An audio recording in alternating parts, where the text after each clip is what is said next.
Hi, and welcome to Berthelots Can Cook, Lockdown 2 edition. By popular demand, we're back, and by that I mean Charlene Kearns. So I am making a basil pesto today, but considering I don't have enough basil and nearly never do, I also supplement with a bit of spinach. And so, funny story, I tried to make my order for pickup for groceries and it's been delayed for 2 days. So this is using every single thing I have in the house in order to make a dinner. I will start by harvesting the fresh basil because you can never have too many basil plants in your house.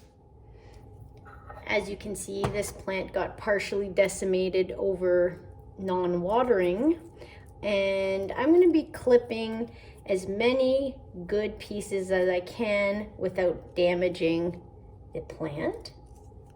And basil actually needs to be watered quite frequently, but it will produce a lot. It's one of the most useful plants, and I wish I had 10 of them, and I'm not even kidding, for pizza sauce. And you know, obviously I probably make this basil pasta once every 10 days.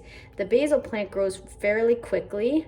One of my other favorite basil plants is the purple basil plant, and that one, when I grow it outside, can produce a lot of basil, so I plan on doing that. Yum, fresh basil, but not nearly enough. So this is another basil plant that I happen to have and in my arsenal. They are very tiny leaves, but they smell really good and they also taste great. So I'm gonna try to get as many as I can. From the top are the best ones. Near the bottom they kind of get a little brown. So I'll get as many of those as I can, and I'm also going to show you the ingredients.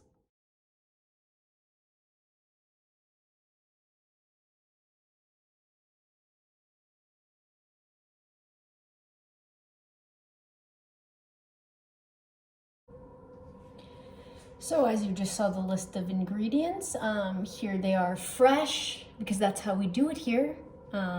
Just joking. It would be great to have garlic, but I don't. So I'm going to use this pre-minced garlic. It's much stronger, so you need a lot less. Obviously, it's best when you have sea salt and fresh ground pepper.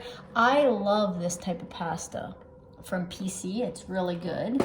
That was not a paid plug. That's just how I feel. This is ground Parmesan, which is really delish. And in the recipe, it asks for pine nuts, which would be great. But we're using walnuts. And this is about the ratio. We didn't get even close to what they asked for basil. And so that's why we're supplementing with spinach. And it can be somewhat wilted. It doesn't matter because it is getting put into the blender. It would be awesome if I had enough fresh basil, but to be honest, I did at one point, and it was quite strong. And then some extra virgin olive oil.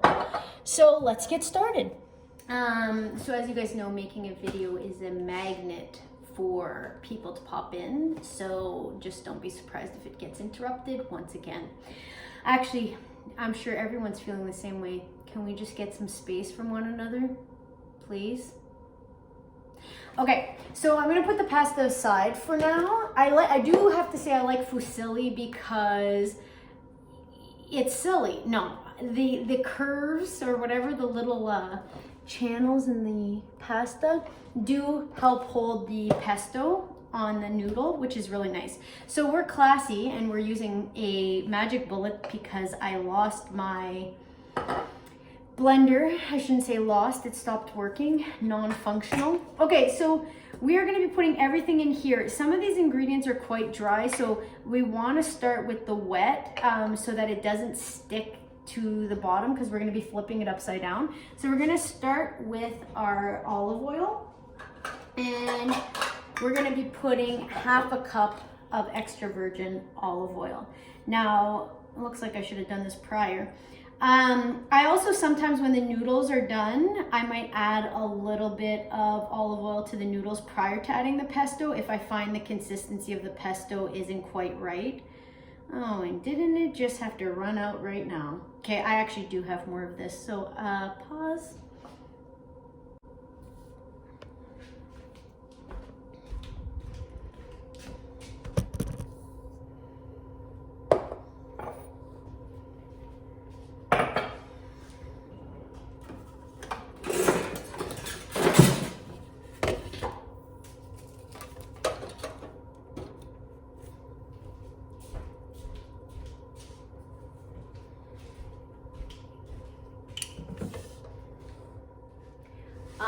Now this can be extremely loud. As you can see, my last layer is pretty dry, so I'm just gonna add a tiny bit of olive oil on the top just to make sure that it's starting off, you know, a little bit wet. And I usually add oil to the pasta if it looks too dry.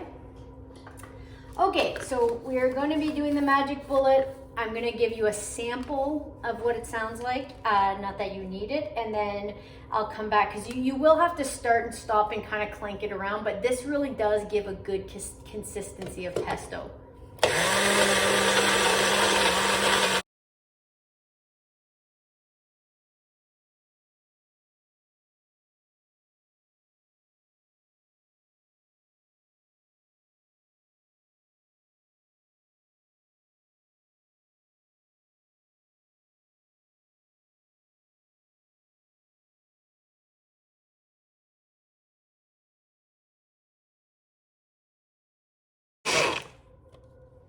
Okay, so when it starts to sound less harsh and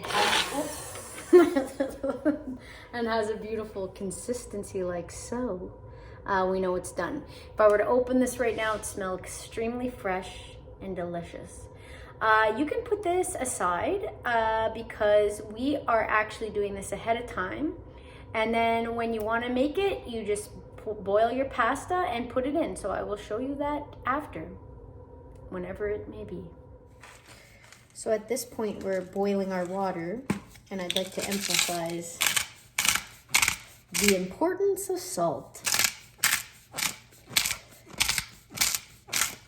This is flavoring the water, which will in turn flavor the pasta.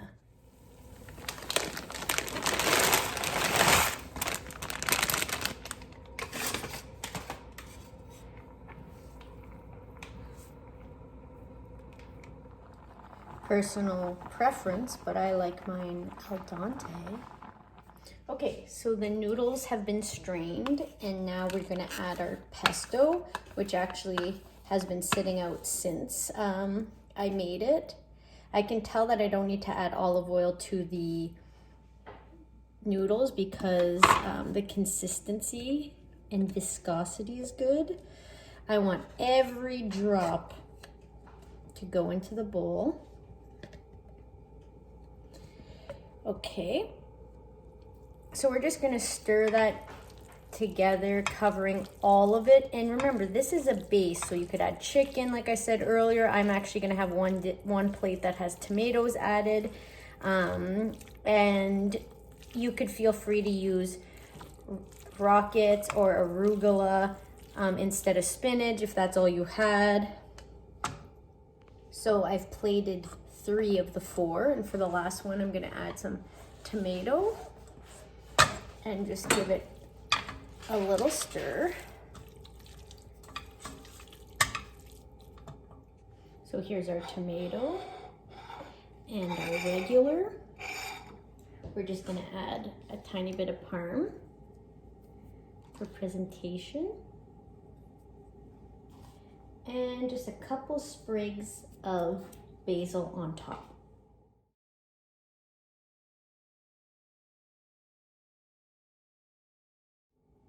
Thank you for joining me on Berthelots Can Cook.